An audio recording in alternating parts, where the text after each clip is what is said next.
வாழ்க்கையில் எப்ப குறைய காண்றோமோ அந்த குறையை நமக்குள் வராதபடி முதல்ல தடுத்து பழகணும்னா அந்த ஆத்மசுத்தி செய்து அதை அடக்க வேண்டும். அதை வேணும்.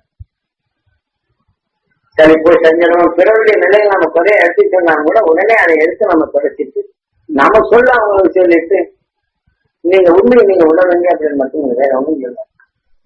அதிகமான நிலையில வெறுப்புகளோட ஜாஸ்தி பேசுறது வேண்டாம். சரி நீங்க வச்சுங்க நல்லா. ஏன்னா அவங்களோட வாழைக்க போகும்போது பகமை உணர்வுகளை தோற்றிக்கும். நம்மள அறியாமலே என்ன சொல்லாலும் கேட்க மாட்டேன், சோறு உடையும், வேதனைப்படும். அந்த வேதனையிடம் வந்து சிந்திக்கும் தன்மை குறையும். இந்த உணர்வை நம்ம உயிர் உருவாக்கியது அவங்க நினைக்கும் போதெல்லாம் இருக்கும். அந்த உணர்வை நான் வளர்த்துக்கொள்ள உடனே அவங்க அறியாத இருந்தாலும் எந்த விடுபடணும். அது மனுஷ உணர்வுகள் அவங்க பெற வேண்டும்.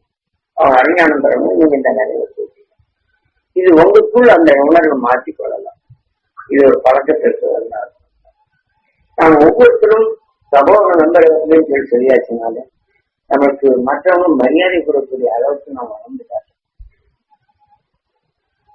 நம் சமூக நண்பர்கள் சொன்னாலே ஒரு தெய்வீக பண்புள்ளவர்கள் என்கிற எண்ணத்தை தோற்றுவித்தார். அந்த தோற்றுவிக்கும் நிலையை வரும். சேவை மனப்பான்மை வரணும். நீங்க எடுத்துக்கொண்ட தியானத்தால பிறருடைய நிலை இருந்தாலும் மகிழ்ச்சினா சக்தி பெறணும். நீங்க நல்லா ஆகணும்னு சொல்லி போட்டு அந்த உணர்வுகளை அப்பதைக்கிறப்ப உங்க சொல்லாலே தீவிகள் போகக்கூடிய சக்திகள் வரும். அந்த அளவுக்கு உங்களை வளர்க்குங்க.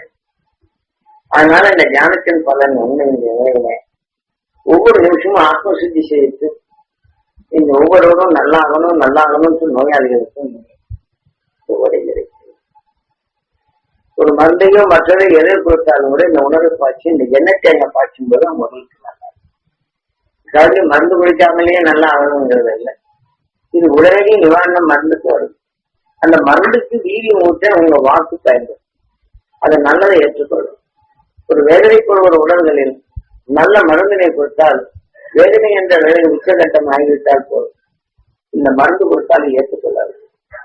ஆனால் நீங்க அந்த மகிழ்ச்சியை சக்தி பெற வேண்டும், அவங்க உடல் மருந்தும் பட வேண்டும், அவங்க உடல் நலம் பெற வேண்டும் என்ற இந்த உணர்வை எடுத்துட்டு நீங்க மருந்து கையில் உடலையே அது நல்லா.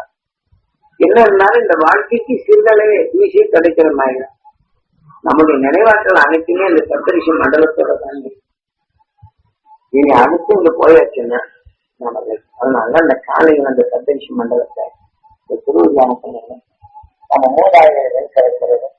அதே சமயத்துல நாம இந்த வரிசை கிடைக்கும் நல்லா இருக்கும். என்ன புரிய